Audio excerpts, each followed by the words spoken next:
लग्नानंतर होईलच प्रेम या मालिकेच्या आजच्या एपिसोडमध्ये आपण सुरुवातीलाच पाहत असतो की पार्थ काव्या आर्याच्या घरी गेलेले असतात आणि पार्थ काव्याला समजवण्याचा प्रयत्न करत असतो.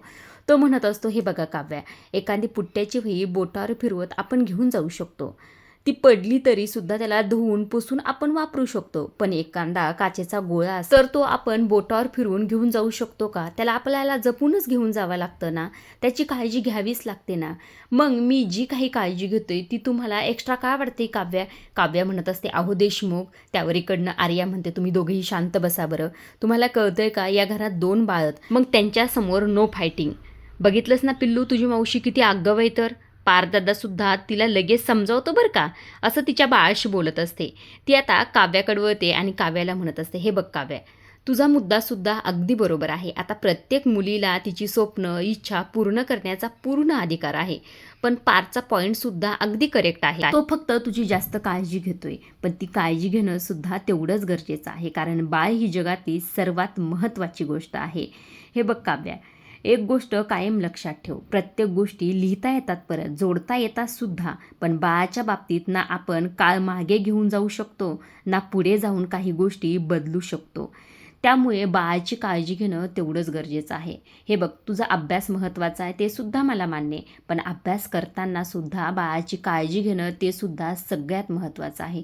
बाळाला जितकी आपली गरज आहे तितकीच आपल्याला सुद्धा बाळाची गरज आहे. हे बघ काव्या, मी काय तुला बेड रेस्ट वगैरे करायला अजिबातच सांगत नाही. फक्त जरा बाळाची काळजी जरा जास्त घे. असं म्हटल्याबरोबर आता आर्याचं बोलणं काव्याला पटलेलं असतं. काव्या लगेच पार्थकडे पाहते. पार्थ लगेच आर्याला थँक्यू म्हणत असतो. लगेच आर्या तिच्या पोटातल्या बाळाला बोलायला सुरुवात करते. बघितलंस का, थँक्यू म्हणतोय तुझा काका, ते सुद्धा आपल्या दोघाला, असं तिचं बोलणं सुरू असतं. काव्या तिच्याकडे पाहतच राहते. आता आर्या त्यांची फाईल बनवण्यासाठी तिथून निघून जाते. इकडे पार्थ म्हणत असतो, कळला का माझा मुद्दा? आर्याने किती छान समजावला ना, असं म्हटल्याबरोबर काव्या म्हणत असतं, देशमुख, तुम्ही बघितलं आर्या कशी तिच्या बाळाशी बोलत होती. जशी मी आपल्या बेबूशी बोलते, गप्पा मारते, अगदी तशीच ती बोलत होती. पण तिच्या बाळाला आणखी 3रा महिनासुद्धा पूर्ण झाला नाही. ती अशी बोलत होती जणू काय तिच्या बाळाला सगळ्या गोष्टी कळतात. त्यावर इथे पार्थ म्हणत असतो, त्यात काय वेगळे काव्या, बोलत असेल. त्यावर काव्या म्हणत असते, पण नंदिनी ताईला तर 4था महिना सुरू झाला आहे, तरीसुद्धा नंदिनी ताई तिच्या बाळाशी अशी बोलताना मी कधीच पाहितलं नाही. तशी तर बाळा तिला फार आवडतात, पण तिच्या बाळाच्या बाबतीत ती एवढी ॲक्टिव्ह का नाही, मला हाच प्रश्न पडतोय पार्थ. असं म्हटल्यानंतर पार्थसुद्धा त्या गोष्टीवर विचार करू लागतो. आता इकडे दुसऱ्या बाजूला जी काही नंदिनी असते ती तिच्या बेडरूममध्ये असते, आवरावर करत असते. मात्र तिला आर्याचं वागणं खटकत असतं. तिला सगळ्या गोष्टी आठवत असतं जेव्हा जीवाच्या हातचं जेवण तिला आवडलं होतं, तेव्हा तिने जीवाच्या हातावर किस केला होता. त्यानंतर ती जीवाशी कशा प्रकारे बोलते, आणि काल तर तिने हद्दच केली. जीवाच्या कपातला चहा अक्षरशः ती मागत होती. आणि त्यानंतर तिने सोनोग्राफीचे रिपोर्ट आईंनासुद्धा दाखवले. आईशी किती ती प्रेमाने बोलत होती. ह्या सगळ्या गोष्टी तिला आठवत असतात आणि त्रास होत असतो. तितक्यातच इकडनं तिच्यासमोर गजरा आलेला असतो. तो आणलेला असतो तो म्हणजे जीवाने. तो पाहता क्षणी नंदिनीच्या चेहऱ्यावर हसू आलेलं असतं. ती पडदेशीन म्हणते, गजरा? त्यावर जीवा म्हणत असतो, हो, 100चे 5 गजरे. इकडे चल चल चल, असं म्हणून तिला आरशासमोर उभा करतो आणि तिला छान असा गजरा लावून देतो. गजरा लावून दिल्यानंतर तिला म्हणत असतो, कमाल दिसतेस तू. त्यावर नंदिनी म्हणत असते, कमाल तर तुम्ही आहात जीवा, जो माझ्यासाठी एवढा प्रेमाने गजरा घेऊन आलात. असं म्हटल्यानंतर आता नंदिनी थोडी शांत होते.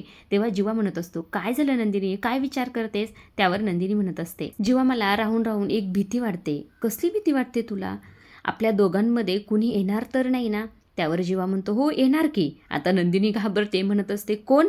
त्यावर जीवा म्हणत असतो, आपलं बाळ. असं म्हणून जोरजोरात हसायला सुरुवात करतो. मात्र नंदिनी सिरियस असते.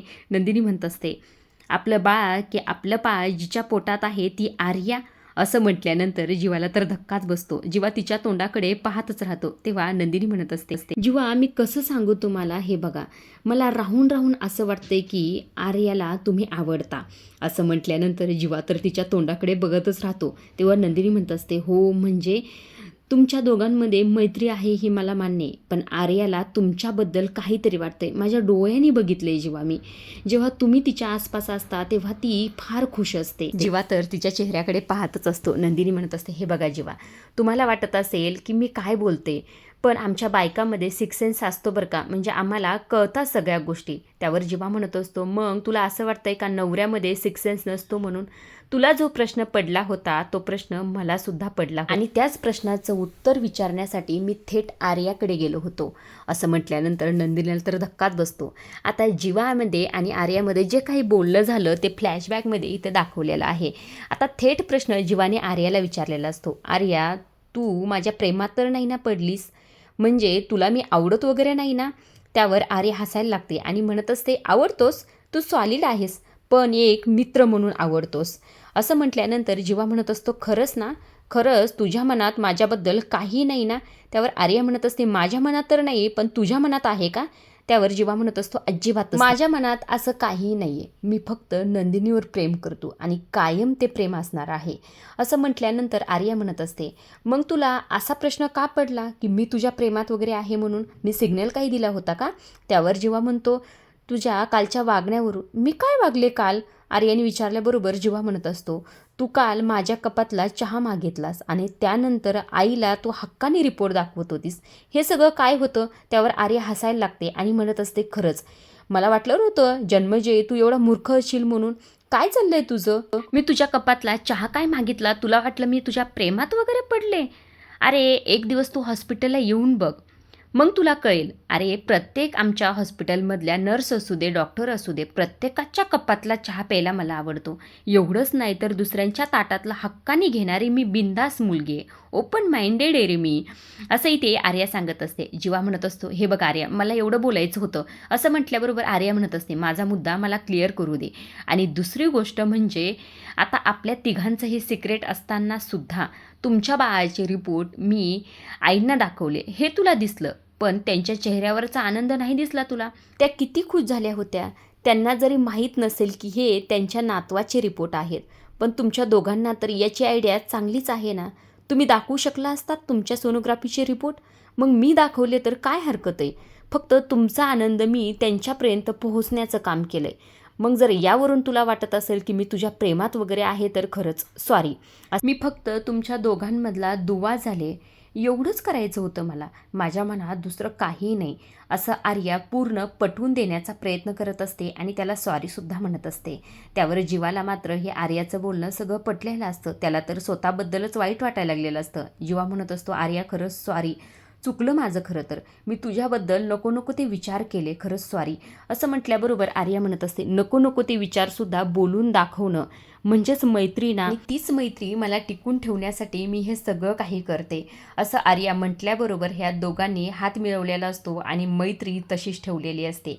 आता हे सगळं काही जीवाने नंदिनीला सांगितल्यानंतर नंदिनीला तर धक्काच बसतो. नंदिनी म्हणत असते, अहो काय हे सगळं काय? हे सगळं तिला जाऊन तुम्ही डायरेक्ट विचारलं?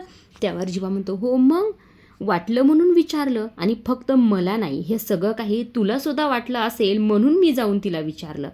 काय आहे ना, माझी बायको खूप जास्त विचार करते. तिच्या डोक्यातले हे विचार थांबावे, तिला शांत वाटावं म्हणून हे सगळं काही केलं. नंदिनी एक गोष्ट तू कायम लक्षात ठेव, आर्या काय गं, ह्या जगातली कुठलीही मुलगी आली आणि ती माझ्याशी हसून खेळून बोलली तरीसुद्धा मला माझ्या मर्यादा चांगल्याच माहीत आहेत. मी तुझा आहे आणि कायम तुझाच राहणार आहे, कारण तू माझी आभाळ आहेस आणि मी तुझा चंद्र, बस एवढंच. असं म्हटल्यानंतर नंदिनी म्हणत असते, काय हो तुम्हाला काही कसं सुचतं? त्यावर जीवा म्हणत असतो, मग तुझा नवरा आहेच क्रिएटिव्ह. असं म्हटल्यानंतर आता नंदिनीच्या चेहऱ्यावर हसू आलेलं असतं. आता दोघे एकमेकांना मिठी मारतात आणि दोघे एकमेकांना आय लव्ह यू म्हणत असतात. आता दोघांच्या मनातला हा आर्याचा प्रश्न तर मिटलेला असतो, मात्र आर्याही मिटून देणार नसते. आर्या त्याबद्दलच विचार करत असते. ती म्हणत असते की जीवाच्या मनात जर हा विचार आला असेल तर नंदिनीच्या सुद्धा आलाच असणार आहे, पण आज जीवा तिला चांगलंच समजावेल, कारण की मी तेवढं त्याला ब्रेन वॉश केलेलंच आहे. पण सॉरी जन्मजय, खरं तर आज मी तुझ्याशी खोटं बोलले. माझ्याकडनं मैत्रीच्या पलीकडे काहीतरी आहे.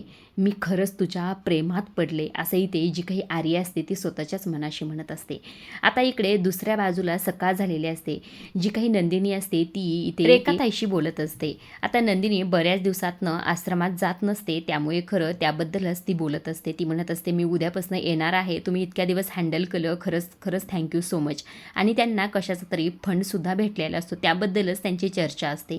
तितक्यातच इकडनं काव्य आलेली असते. काव्य आल्याबरोबर आता नंदिनी फोन ठेवते आणि काव्याला म्हणत असते, काय झालं? त्यावर इकडनं काव्य म्हणत असते, अगं बघितलंस का खाली काहीतरी सुरू आहे. कुणाचं काय सुरू आहे? अगं आपल्या नवऱ्यांचं आणि आपल्या सासूबाईंचं. अगं मी खाली गेले तेव्हा मला किचनमध्ये यांनी येऊनच दिलं नाही, बाहेरच उभा केलं आणि त्यानंतर देशमुख ट्रेमध्ये मला पाणी घेऊन आले आणि पाणी पाजलं आणि लगेच म्हणलं तुझ्या रूममध्ये तू निघून जा. काहीतरी नक्कीच त्यांचं सुरू आहे.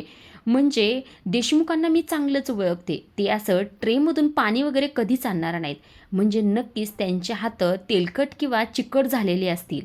म्हणते ना मी काहीतरी नक्कीच यांचं सुरू आहे. असं म्हटल्याबरोबर इकडनं नंदिनीला हसायला येतं. नंदिनी म्हणतच, काय काव्या तू IAS होणारच का डिटेक्टिव्ह होणार आहेस? सगळीकडे लक्ष असतं हां तुझं.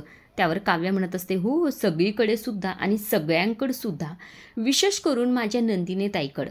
त्यावर नंदिनी म्हणते, माझ्याकडे का गं? माझ्याकडे का विशेष लक्ष आहे? काही झालं आहे का? ऑल ओके ना? त्यावर काव्या म्हणत असते, हो मीच ते तुला विचारणार आहे. ऑल ओके ना नंदिनी ताई?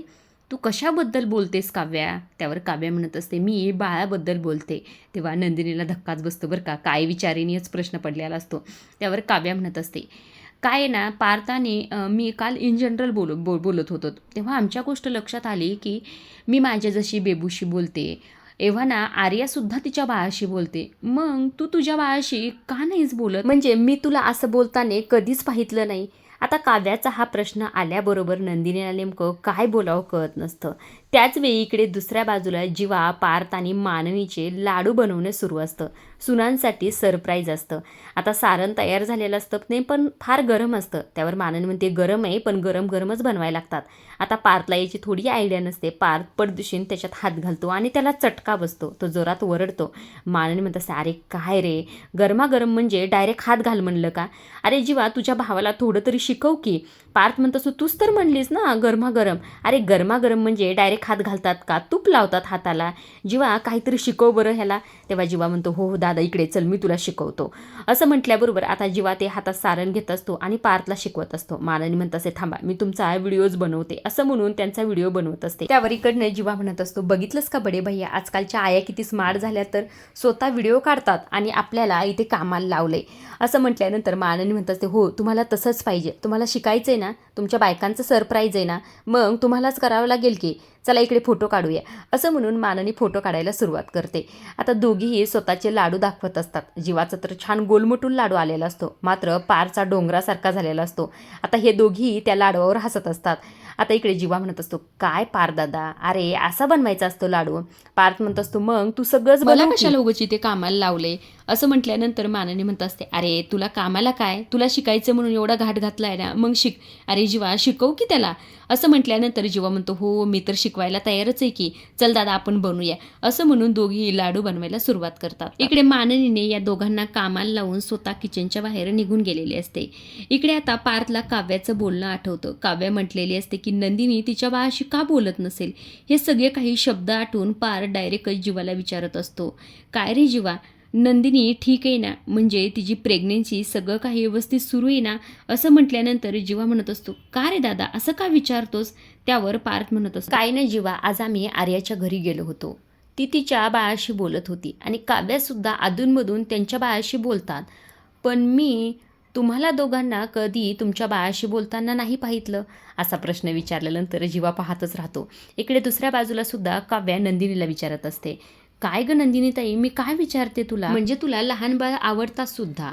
तुला आठवते आई जेव्हा प्रेग्नंट होती, आईच्या पोटात आरू होती, तेव्हा तू मला तिच्या पोटाशी घेऊन तास आरूशी गप्पा मारायचीस, काय काय तिच्याशी बोलायचीस, असंही ते काव्य सांगत असते. इकडे दुसऱ्या बाजूला सुद्धा पार्थ जीवाला विचारत असतो, काय रे जीवा, सगळं ठीक आहे ना, काय विचारतोय मी?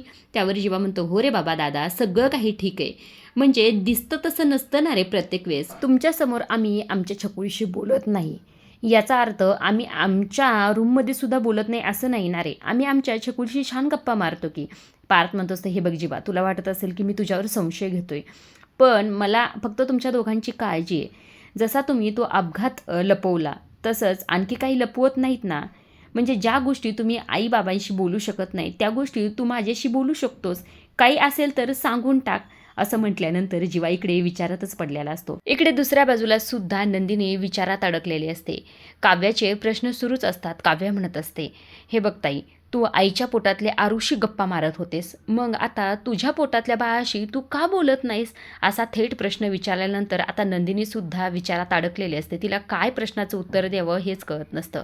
आजच्या पुरतं एवढंच. पुढील भागात आपण पाहत असतो की आर्या घरी आलेली असते आणि ते माननी काकूंना म्हणत असते, आई तुम्ही मला भरवा, यांना जाऊ द्या त्यांच्या बायकांकडे, मी माझ्या आईच्याच हातचं खायला आले असं समजा.